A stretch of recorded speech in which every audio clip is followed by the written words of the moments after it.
Welcome to The Explainer. Today, we are diving into one of the biggest, most important battles in European history, the Battle of Waterloo. So, what was Napoleon's last big fight?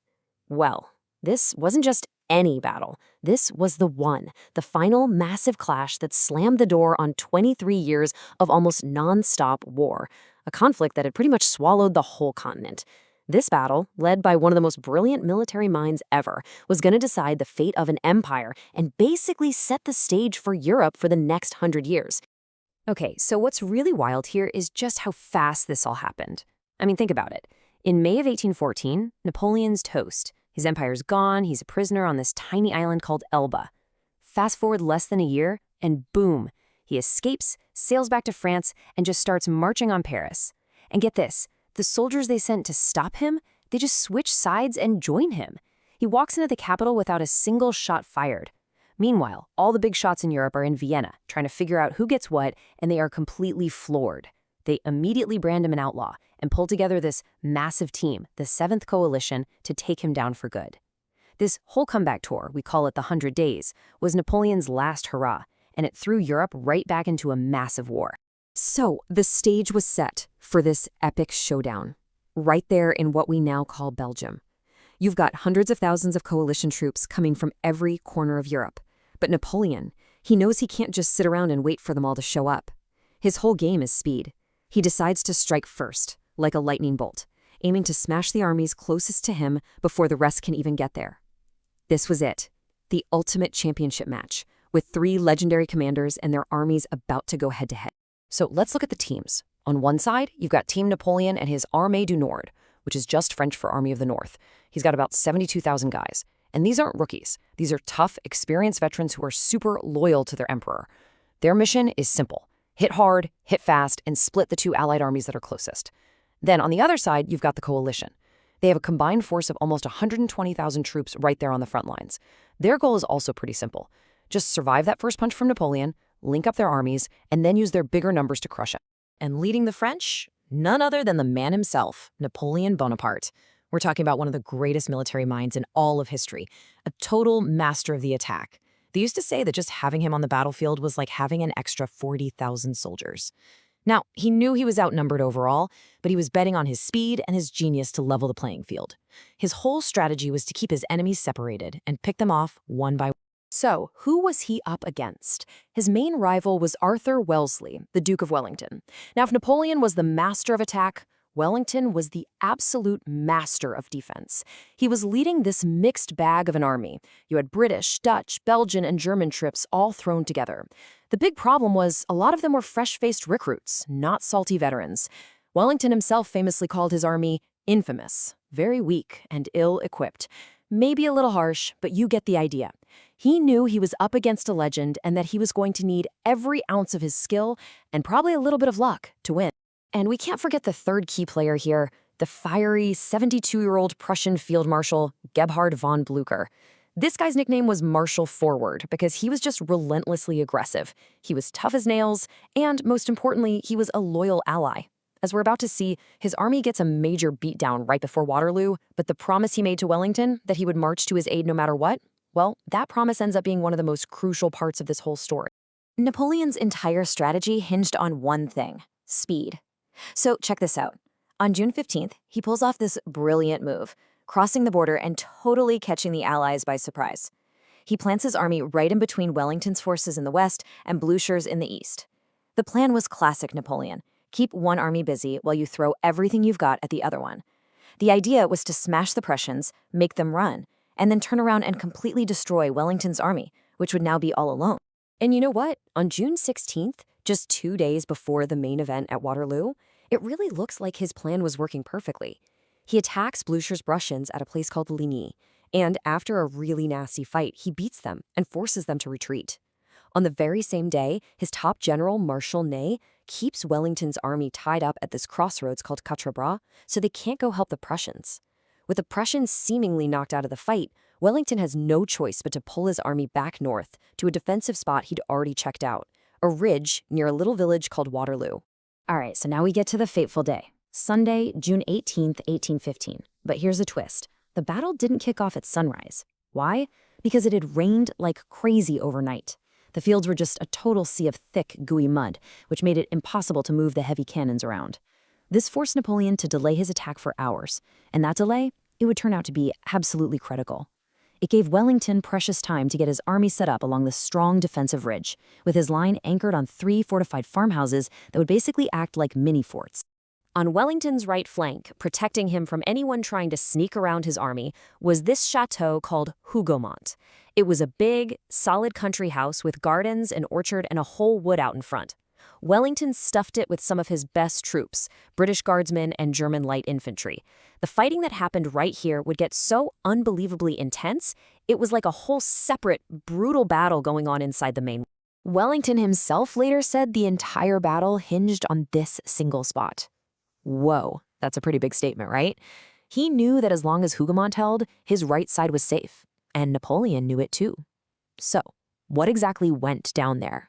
So, Napoleon's plan was to kick things off around 11:30 in the morning with what was supposed to be a small diversionary attack on Hougomont.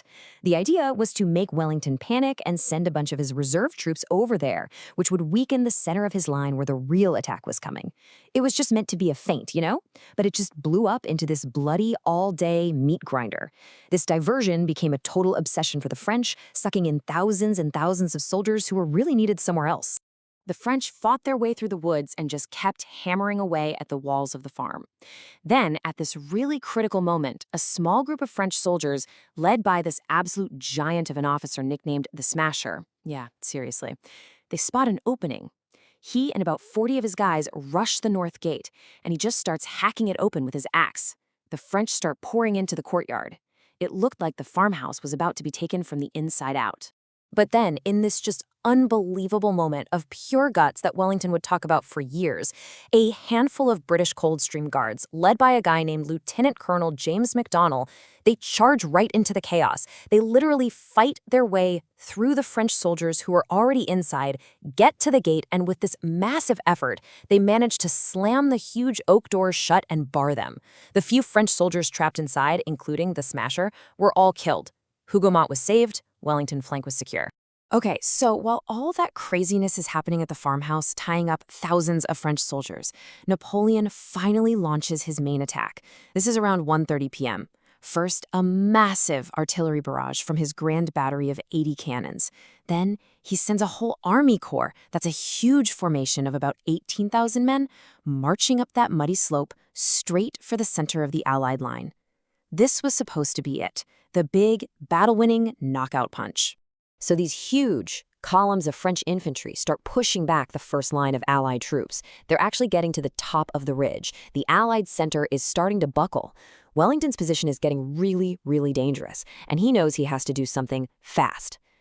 So he unleashes his secret weapon, 2 big brigades of British heavy cavalry that had been hiding just out of sight behind the ridge. As Wellington later said, with this classic dry wit, his cavalry had a bit of a habit of galloping at everything. And what happens next is one of the most famous cavalry charges in all of history. The Household and Union Brigades, about 2,000 horsemen, just come thundering down the hill and smash right into the French infantry. The effect was absolutely devastating. The French columns just shattered and went running back down the hill. But here's the problem. In all the excitement, the cavalry completely lost control. They charged way too far, their horses got gassed, and then they got slammed by a brutal counterattack from Napoleon's own cavalry, these armored guys called cuirassiers and lancers with spears who just cut them to pieces. Okay, the timing here is just everything. The British heavy cavalry saved the day, but they got mauled doing it. Wellington's center is still under incredible pressure. It's now about 4:30 in the afternoon, and just as Napoleon is getting ready for his next move, a whole new army starts appearing on the horizon to the east, and it's not the French reinforcements he was hoping for, it's Blücher's Prussians. They finally made it after this exhausting march, drawn to the sound of the guns to come and help Wellington. So now Napoleon is in a real bind. The Prussians are hitting his right side, his main attacks on Wellington have failed, and he knows the clock is ticking. His army is exhausted, and he's got one last shot to win this thing before he gets totally surrounded. So he plays his final card, his ultimate weapon. He sent in his ultimate reserve, the legendary Imperial Guard. Now, these guys were the best of the best. We're talking tall, scary-looking veterans of dozens of battles who were considered literally invincible. They had never, ever been broken in a head-on attack. So when the rest of the tired French army saw those famous, tall, bearskin hats of the Guard marching forward for the final push, they were totally convinced. This was it. Victory was certain. But Wellington had one last trick up his sleeve. He totally saw this coming. He'd positioned about 1,500 of his own elite British foot guards just over the top of the ridge, and he ordered them to lie down in the tall corn. This hid them from view and protected them from cannon fire. So as the columns of the Imperial Guard get to the top of the hill, it's eerily quiet. And then Wellington gives a command. Now, Maitland, now is your time. And this right here, this was the turning point of the entire battle. The British Guards jumped to their feet as one and unleashed this absolutely devastating volley, point blank, right into the face of the French column. For the first time in their entire history, the invincible Imperial Guard just stops, dead in its tracks.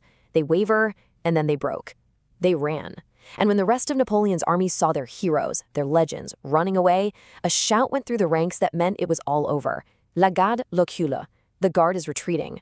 Panic just spread like wildfire, and the entire French army basically fell apart into a fleeing mob. The battle was over. As the sun went down on June 18, 1815, the battlefield was just a scene from a nightmare. The ground was covered with the bodies of men and horses. One person who was there described these heaps of wounded soldiers, unable to move, with their cries just echoing across the field all night. The human cost was just staggering. Napoleon's army lost around 41,000 men, killed, wounded, or captured. Wellington's army lost about 17,000, and the Prussians, who showed up late but fought like demons, lost another 7,000. So in a single day, on a patch of land just a few square miles wide, about 65,000 men became casualties. It was one of the absolute bloodiest days of that entire era. And let's be clear, this wasn't just another loss for Napoleon. This was the end, the absolute, final, definitive end. Just 4 days after the battle, he gives up his throne for the last time. He actually tried to escape to America, but the British Royal Navy had the whole coast locked down. He had no choice but to surrender, and this time there was no nice island exile for him. No, they sent him to St. Helena, this remote, windy rock in the middle of the South Atlantic Ocean, where he dies 6 years later. His incredible story was over. His empire was gone for good. So, why do we still talk about this battle so much? Well, because Waterloo wasn't just the end of Napoleon, it was the end of a whole era of revolution and war that had been tearing Europe apart for like 23 years. It kicked off a new period of relative peace, sometimes called the Pax Britannica or the British Peace.